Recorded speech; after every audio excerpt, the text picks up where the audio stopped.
स्वागत है दोस्तों। आज के मुख्य समाचार में आज देश और दुनिया से कई अहम और बड़ी खबर आ रही है। बात करेंगे हर खबर पर विस्तार से। नीदरलैंड में कुरान के अपमान पर भड़का सऊदी अरब, कही ऐसी बात। एक और बड़ी अपडेट, वो दिन दूर नहीं जब संसद में मुसलमान की मॉब लिंचिंग होगी। असदुद्दीन ओवैसी का बड़ा बयान, बात करेंगे इस पर विस्तार से। वहीं अगली बड़ी खबर में आपको बताएंगे AIDMK ने खत्म किया बीजेपी और NDA से नाता, कहा इसके नेताओं पर की जा रही है बेवजह की बयानबाजी। वहीं अगली बड़ी खबर में आपको बताएंगे बीजेपी के इस वरिष्ठ नेता ने छोड़ा बीजेपी का दामन, सैकड़ों समर्थकों के साथ ली कांग्रेस की सदस्यता। तो चलिए देख लेते आज की पहली बड़ी खबर। नीदरलैंड में कुरान के अपमान पर भड़का सऊदी अरब, कही ऐसी बात। दरअसल दोस्तों, सऊदी अरब ने नीदरलैंड के शहर होग में तुर्की दूतावास के बाहर कुरान की एक प्रति को पैरों से कुचलने और उसे फाड़ने पर कड़ी आपत्ति जताई है। दूरदर्शनपंथी डच कार्यकर्ता के कुरान के अपमान की निंदा करते हुए सऊदी अरब ने कहा है कि बार बार होने वाली इस तरह की घटनाओं को उचित नहीं ठहराया जा सकता। सऊदी अरब के विदेश मंत्रालय ने कुरान फाड़ने की घटना की निंदा करते हुए रविवार को एक बयान में कहा कि विदेश मंत्रालय इन निंदनीय और बार बार होने वाले कर्तव्यों की कड़ी निंदा करता है। इस तरह के कार्यों को किसी भी परिस्थिति में उचित नहीं ठहराया जा सकता है। इस तरह की करते स्पष्ट रूप से घृणा, नफरत और नस्लवाद को बढ़ावा देते हैं। ऐसे करते सहिष्णुता, संयम के बढ़ावा देने और चरमपंथ को खारिज करने के अंतर्राष्ट्रीय प्रयासों के खिलाफ है। सऊदी मंत्रालय ने कहा है कि इस तरह की घटनाएं आपसी सम्मान की आवश्यक नींव की कमजोर करता है, जो लोगों और देशों के बीच संबंधों के लिए जरूरी है। चलिए अगली खबर, वो दिन दूर नहीं जब संसद में मुसलमान की मॉब लिंचिंग होगी। असदुद्दीन ओवैसी का बड़ा बयान। दरअसल दोस्तों, लोकसभा में भारतीय जनता पार्टी के सांसद रमेश बिधूड़ी द्वारा बहुजन समाज पार्टी के सदस्य दानिश अली पर की गई टिप्पणी पर कड़ी आपत्ति जताते हुए ऑल इंडिया मजलिस इत्तेहादुल मुस्लिमीन के प्रमुख असदुद्दीन ओवैसी ने कहा कि वो दिन दूर नहीं जब संसद में एक मुस्लिम की भीड़ द्वारा पीट पीट कर हत्या और मॉब लिंचिंग की जाएगी। बता दें, रविवार देर रात यहाँ एक सभा को संबोधित करते हुए उन्होंने देश में गाय तस्करी और अन्य मुद्दों को लेकर भीड़ द्वारा हत्या की कथित घटनाओं के बारे में भी बात की।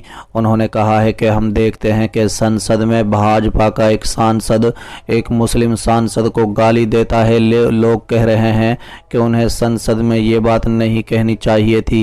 कहते हैं कि उनकी जुबान खराब थी, वो एक जनप्रतिनिधि हैं, आपने उन्हें वोट दिया है। हैदराबाद के सांसद ने हरियाणा के नूह में कानूनी प्रक्रिया का पालन किए बिना कथित रूप से घरों को तोड़ने और हरिद्वार में धर्म संसद में मुसलमानों के खिलाफ कथित रूप से अपशब्द कहे जाने की घटनाओं का भी हवाला दिया। उन्होंने अपने बचपन में उनके पैतृक शहर में जुलूस के दौरान कथित तौर पर RSS के लोगों द्वारा उनके घर को लेकर लगाए गए अपमानजनक नारों के बारे में भी बात की। बता दें कि AIMIM प्रमुख असदुद्दीन ओवैसी ने कहा कि मेरे शब्दों को याद रखे, एक दिन आएगा जब संसद में एक मुस्लिम की मॉब लिंचिंग होगी, यानी भीड़ द्वारा उसकी हत्या कर दी जाएगी। वो दिन दूर नहीं कि उन्होंने कहा है कि प्रधानमंत्री नरेंद्र मोदी का नारा सबका साथ, सबका विकास, सबका विश्वास कहाँ गायब है। सांसद ने कहा है कि क्या नरेंद्र मोदी अपने संसद के भाषण का अरबी में अनुवाद कराकर उसे मोहम्मद बिन जायद को भेजेंगे। ओवैसी ने दावा किया है कि हरियाणा में गाय तस्करी के आरोप में जुनैद और नासिर की हत्या जैसी घटनाओं पर प्रधानमंत्री चुप है। उन्होंने आरोप लगाया कि प्रधानमंत्री ने वोट पाने के लिए देश में नफरत का माहौल पैदा किया है। तेलंगाना में आगामी विधानसभा चुनाव पर ओवैसी ने मतदाताओं से AIMIM को कामयाब बनाने की गुजारिश की। उन्होंने कहा है कि उन्हें भारत राष्ट्र समिति की सरकार के दौरान हैदराबाद और तेलंगाना में कोई दंगा होते नहीं देखा। ओवैसी ने कांग्रेस नेता राहुल गांधी को अगले साल होने वाले लोकसभा चुनाव में केरल के वायनाड के बजाय हैदराबाद से चुनाव लड़ने की चुनौती दी। उन्होंने कहा है कि मैं आपको नेता से कहता हूं कि इस बार हैदराबाद से चुनाव लड़े, वायनाड से नहीं। मैं आपको चुनौती देता हूं कि आप हैदराबाद आए, वायनाड क्यों। उन्होंने कांग्रेस सरकार के दौरान बाबरी मस्जिद के विध्वंस का हवाला देते हुए कहा कि हैदराबाद में सचिवालय में ध्वस्त की गई एक मस्जिद का पुनर्निर्माण कर लिया गया है, लेकिन बाबरी मस्जिद का पुनर्निर्माण नहीं हुआ है। AIMIM द्वारा संसद में महिला आरक्षण विधेयक के खिलाफ मतदान करने पर ओवैसी ने कहा था कि उन्होंने मुस्लिम और ओबीसी महिलाओं के आरक्षण देने का समर्थन किया था।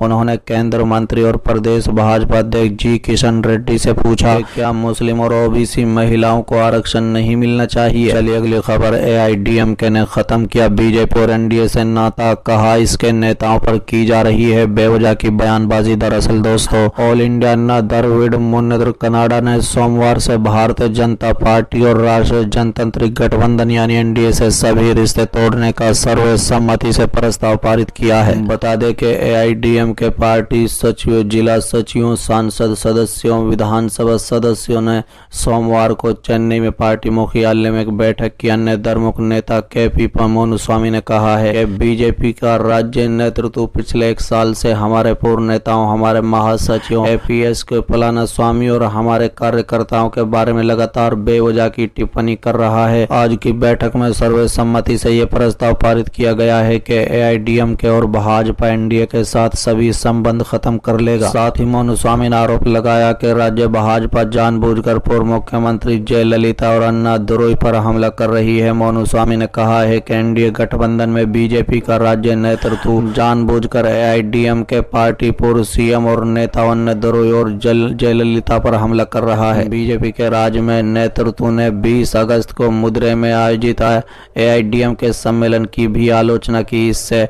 एआईडीएमके के कैडर आहत हुए हैं।